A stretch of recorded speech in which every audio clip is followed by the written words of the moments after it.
Well, thank you for doing this and getting this all together. This is a group effort. Yes. Getting us all together. But I'm Kelly Lemon, and I do a lot in Richmond, but I am more known for being social and being seen. And so I always have to be ready to go, as people say. Back in 2009, I just started dating this guy, and I also started at the time wearing quick weaves. And if you're, I don't know if I need to explain what that is, but you know, you're basically gelling the hair and then gluing the tracks on top of gelled hair.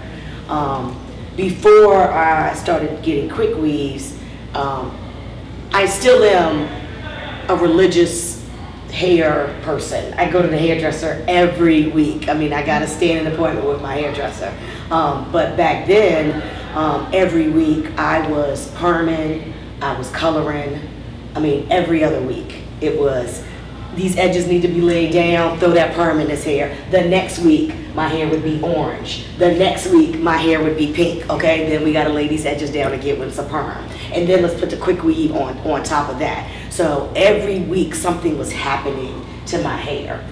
The guy that I was dating at the time, it was his birthday, and I had just celebrated mine. I put this quick weave in, and it was time to get a new quick weave. And she's at the shampoo bowl, and she's taking the quick weave out. And when you're looking up at your stylist and you're having a regular conversation, when their face starts to change, you know that something is not right. And she's washing my hair in horror. And she's like, oh my God, oh my God, oh my God, this is gonna be okay. So this is something I see in a lot of my clients, and this affects Black women most. This type of alopecia. It is a scarring alopecia. That means once your hair follicle is destroyed, then it is permanent. This type of alopecia.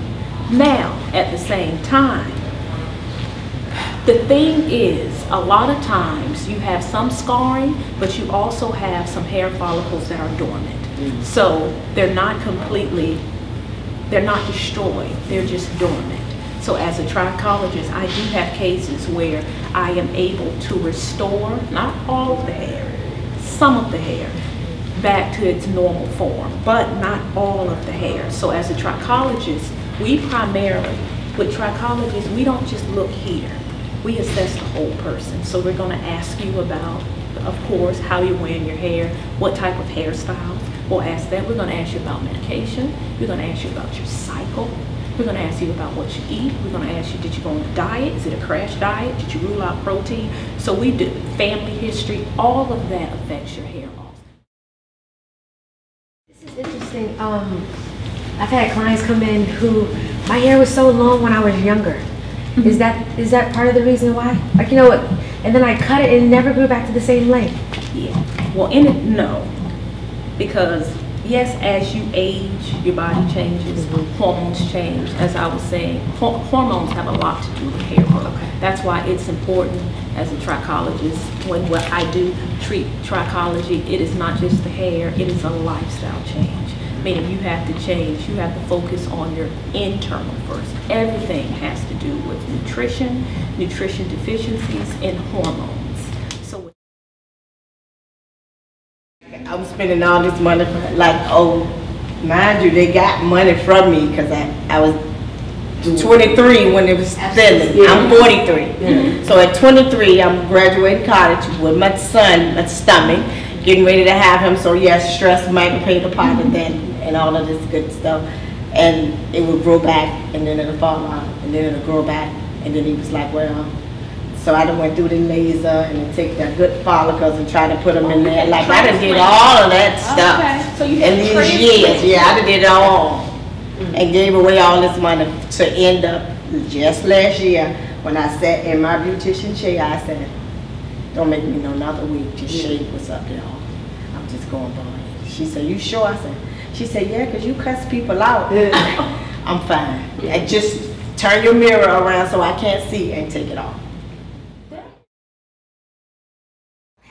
I just can't deal with the hair. I'm used to hair. I had hair when I was young, had hair, so I'm used to hair. So then was wearing weaves and stuff. So it's kind of like when I did the ball, I joined the Baldy movement online and was all in a group, and everybody looked so beautiful, and I was like, yeah. And then after a while, I was like, I can't do that.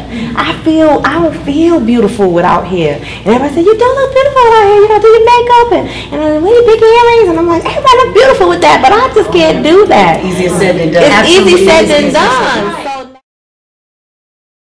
I'm going to keep reminding us of that, because to me, part of the bigger issue is how we talking to ourselves. Yeah. Because we do have options.